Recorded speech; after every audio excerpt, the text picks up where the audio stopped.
गोड खाऊन कंटाळा आल्यानंतर बनवूया रोगप्रतिकारक शक्ती वाढवणारी, रक्तातील साखर कोलेस्ट्रॉल नियंत्रित करणारी।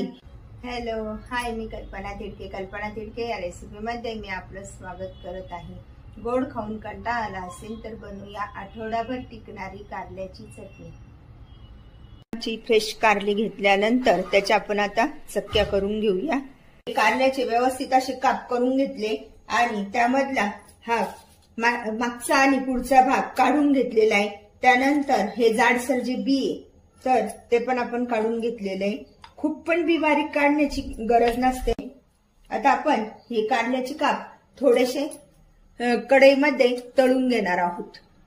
असं तेल टाकून घ्यायचं आणि त्यामध्ये थोडे थोडे काप करून आपण ते तळून घेऊया।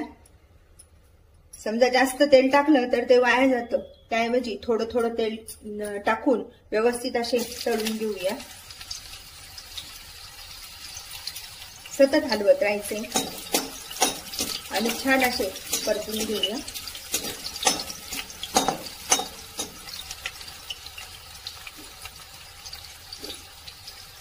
क्रिस्पी होईपर्यंत छान असे तळून घेतले। त्यात एका प्लेटमध्ये काढून आणि थंड होण्यासाठी ठेवूया।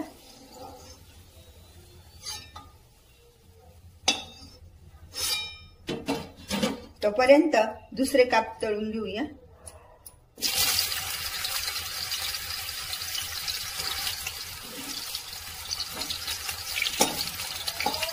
मध्यम आचेवर तळल्यामुळे हे काप कडसर अजिबात लागत नाही। असे मध्यम आचेवर छान असे खरपूस होऊ द्यायचे।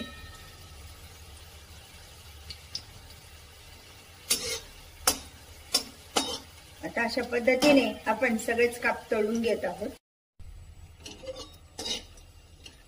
अशा पद्धतीने हे कारल्याचे काप छान असे तळून झालेले काढून घेऊया।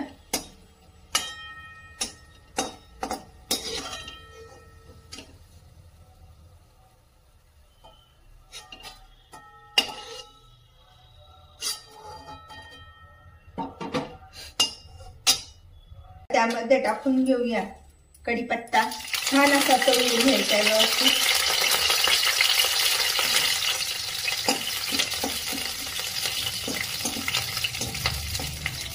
पूर्ण खरपूस होईपर्यंत छान असा तळून घ्यायचा आहे। त्यामधला पाण्याचा पूर्ण अंश निघून कढीपत्ता छान असा तळून झालेला आहे, काढून घेऊया।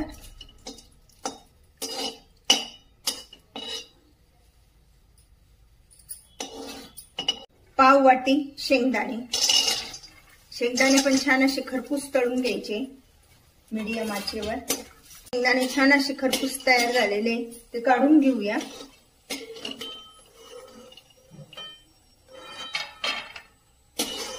खरपूस शेंगदाणे तळल्यामुळे चटणी पण एकदम मस्त खमंग अशी लागते।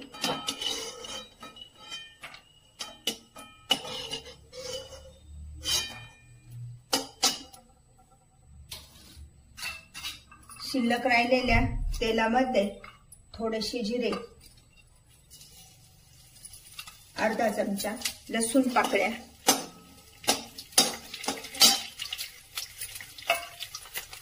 आणि सुकं खोबरं हे सगळं आता आपण छान असं परतून घेऊया।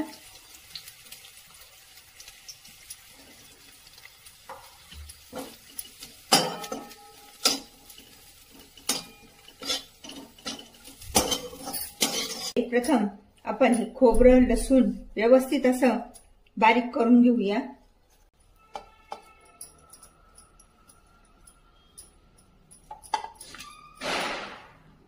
भांड्यामध्ये हा तळून घेतलेला कढीपत्ता आणि हे कारल्याचे काप टाकून घेत आहोत।